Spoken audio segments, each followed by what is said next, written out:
Yan po, naka-video, video. Video. Aywa. Grabe yung laki. Suwari BB. Yan po. 6 pounds. Si Master Eric. Yan. 2 pounds lang ang jighead. Mga nasa 300 mahigit. Ay, Ito ang katibayan ha. Yan po. Katibayan. 0-0.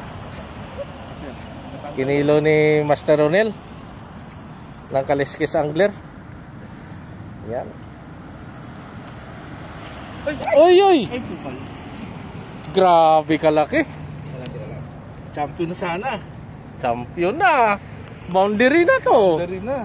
Grabe. Testing natin yung bagong rod natin. Bagong reel. Yun. Ilang gram? Ilan, Brad? 320 grams. Yun. Daw isang weight. 320 grams. By Master Eric. 320. Master Eric, 320. Aywa. Power. Power. Hawak mo sir, tapos pipicturean kita ng ano. Yan o. Dapat may background tayo ng Doha para malaman nila nasa Doha. Fish on, fish on. On.